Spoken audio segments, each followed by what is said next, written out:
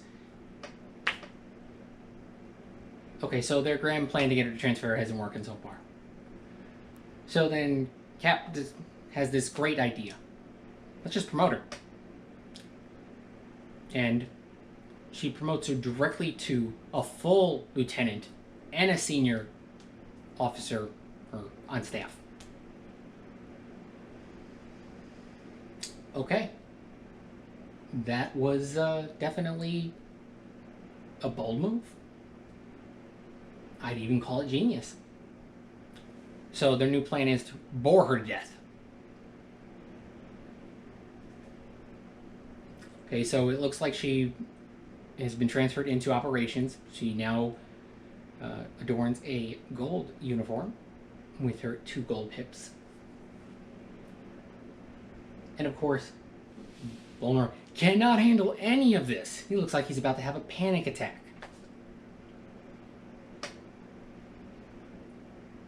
Okay, so throughout the course of the episode, Mariner has a bunch of boring stuff she has to do. She has to sit in the conference room where they're trying to figure out seat selection because they want to replicate new seats. She has to go audit and then audit the audit, which is boring. Trust me, I've done this before in my professional life. Management training, which is more like those training videos that you have to watch, but in person, and they're acting in front of you doing it.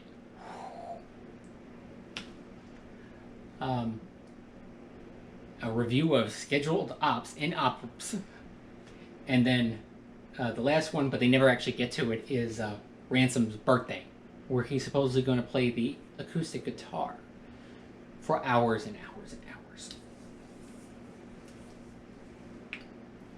And there's one thing on there called executive poker. And if you notice, I brought out some poker chips. And this is not Picard's poker. This is Cerritos poker, where it's just a friendly game. And Mariner just can't handle it that no one's actually playing the game. Everyone just folds. She tries to go all in, and our security chief jumps on her saying, "This is a friendly game. No one goes all in."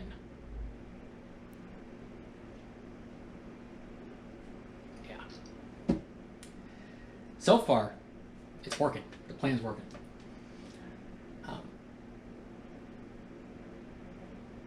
So now Bulmer ends up discovering that Mariner now has her own quarters. So he gets the bright idea and the wrong...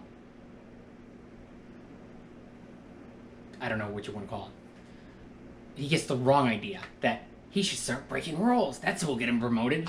Not realizing the reason Mariner was promoted was to get rid of her.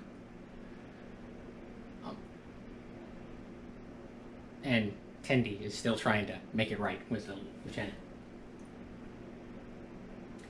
Okay, again, Mariner and Freeman continue to get into it to one point where Mariner ends up calling her a bad word.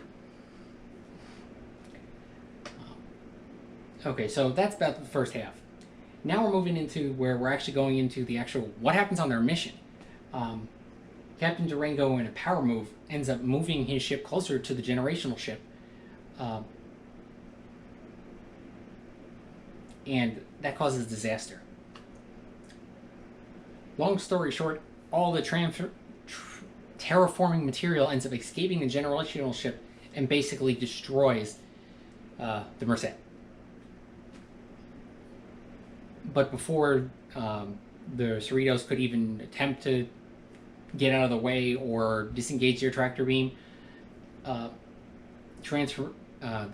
terraforming material ends up getting on their ship too and starts eating through the hull and transforming things. Or as I think the computer was saying, unauthorized terraforming.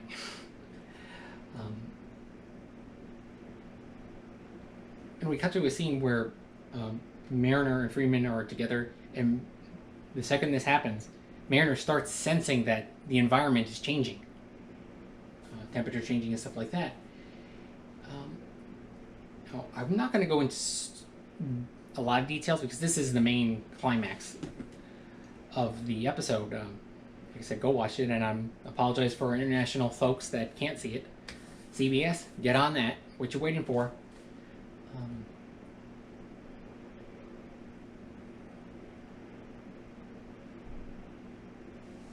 Like, we go into, we're still talking about the Ascension thread and everything.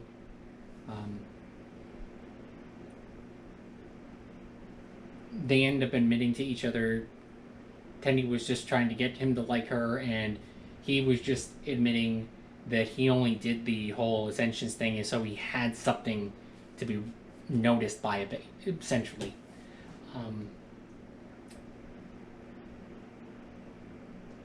So that was one thing. And just to end that whole thread here, basically, he ends up ascending magically after some admissions were made. And there was definitely, I think, a Easter egg to the Red Angel. Not red, but it was kind of bluish white. But definitely gave me that vibe. And I think it really did give me a sense of some of the first times we saw an Ascended being from Stargate. And, they kind of look like angels. And I'm like, damn, someone's a Stargate fan on this show.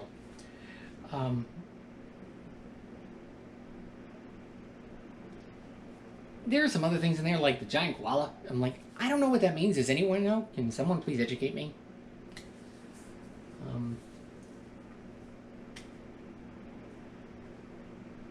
Okay, so there's one scene towards the end where it's confirmed that Captain and Mariner are mom and daughter, because Mariner calls Freeman Mom, and then a few seconds later proceeds to call her by her first name, Carol.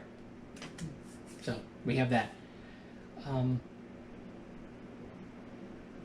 So, and of course, they end up saving the ship. Mariner does it with some very astute engineering skills that actually got her mom to actually admit that she was impressed for 5 seconds.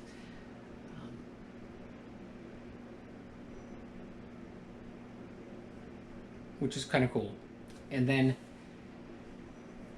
obviously, towards the end, Captain Freeman's actually kind of starting to think, wow, you might actually, that Mariner might actually deserve the lieutenant ranking. So they could be side by side. Mariner not having this. So they're in an impromptu award ceremony for their job well done, and the Admiral comes in and he mispronounces a certain word. Mariner decides to take this opportunity to make fun of him. That didn't go so well. So, of course, she's demoted back to ensign, and all is well in the world. But you did manage to keep her access key to the executive conference room, so Bulmer can get some of his luxury replicator programs. So that's the gist for this. I actually took the time to actually write a bunch of notes in OneNote. I'm working on this. Next week I maybe try to put a monitor outside the view of the camera. But please, tell me your thoughts, commentary, your feelings of the episode. I really liked it. I thought this really was a good episode of Star Trek in general. The first 3 episodes, oh good, but they were definitely for animation. This one, I think, could actually be adapted into a live acted type of show. I thought this had a good plot and could have did that. Not a lot of Rutherford in this episode. He's there, but you know, but not in a meaningful contribution to the plot or anything like that. I'm going to try to work on keeping this a little shorter because I'm at 20 minutes, 21 minutes for a 23-minute episode. So, like I said, I can ramble on. So, again, leave a comment, subscribe, whatever you want to do. So, this is the Sleepy Craftsman, donning my United Federation of Planets t-shirt. Signing off.